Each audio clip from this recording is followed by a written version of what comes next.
हरे कृष्ण। ये पुनर्जन्म का सिद्धांत हमारे रिश्तों, संबंधों आदि के साथ एक चक्र के रूप में चलता रहा है। कोई मित्र है तो कोई शत्रु, कोई प्रेमी है, कोई पति है तो कोई पत्नी, या फिर कोई माता है तो कोई पिता, या फिर कोई भाई या बहन।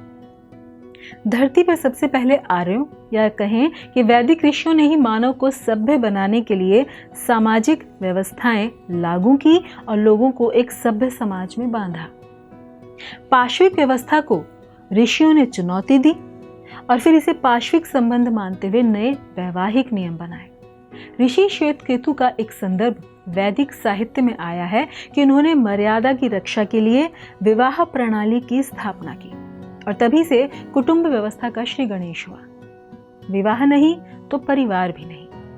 विवाह का प्रचलन आदिकाल में ही वैदिक ऋषियों ने शुरू करवा दिया था।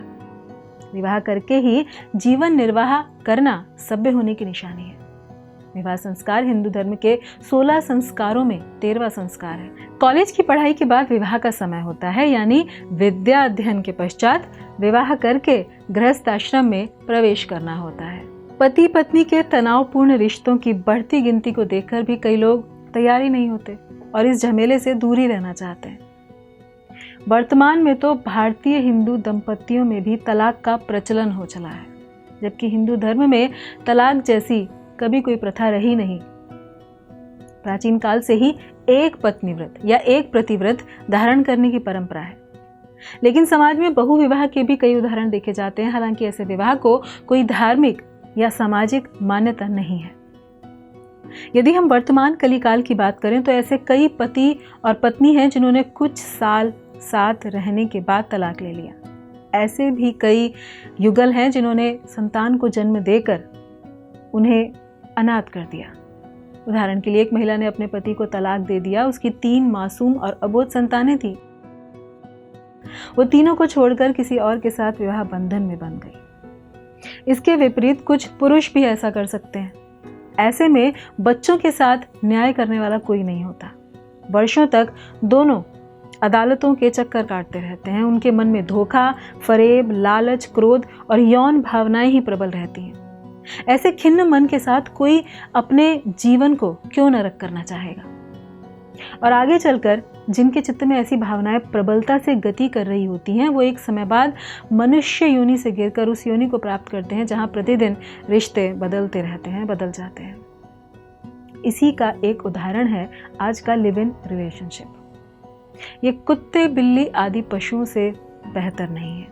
जो पुरुष या स्त्री किसी धार्मिक रीति से वचनबद्ध न होकर, विवाह न करके तथाकथित आपसी समझ के माध्यम से संबंधों में रहते हैं, उनका व्यक्तित्व और जीवन इसी बात से प्रकट हो जाता है कि वे क्या हैं। ऐसे लोग लिव इन रिलेशनशिप में रहकर समाज को दूषित कर विवाह संस्था के पवित्र उद्देश्य को खत्म करने में लगे हैं। लेकिन ये उनकी भूल है। ये विवाह संस्था की उपयोगिता को और मजबूत ही करेगी, क्योंकि लिव इन में रहने वालों का पतन तभी सुनिश्चित हो जाता है जब वे ऐसा रहने का तय कर लेते हैं। इन सभी से परे हमने अपने परिवारों में माता पिता और दादा दादी को देखा है कि किस प्रकार वर्षों से वे एक साथ रहते हुए जीवन बिता रहे हैं। गृहस्थ जीवन में थोड़ी बहुत नोकझोंक तो चलती ही रहती है, पर जब हम भगवान श्री कृष्ण और उनकी भक्ति को अपने जीवन का केंद्र बनाते हैं तो सब कुछ सरल हो जाता है। पत्नी और बच्चे भगवान द्वारा भेजे गए हैं, जिनकी जिम्मेदारी परिवार के मुखिया की होती है। वो उनका लालन पालन करते हुए उन्हें भक्ति के मार्ग में प्रवृत्त करता है। साथ में पत्नी और बच्चे भी पिता का साथ देते हुए भक्ति करते हैं और घर एक मंदिर बन जाता है। आप भी अपने अपने घर को मंदिर बना सकते हैं। पवित्र विवाह संबंध को कृष्ण भक्ति से जोड़िए और जीवन सफल कीजिए। धन्यवाद। हरे कृष्ण। ऐसे ही और भक्तिमय कार्यक्रमों के लिए देखिए हरे कृष्णा टेलीविजन। इसे प्राप्त करने के लिए आप अपने केबल अथवा DTH ऑपरेटर से संपर्क करें तथा और अधिक जानकारी के लिए आज ही डायल करें 8767 845 845।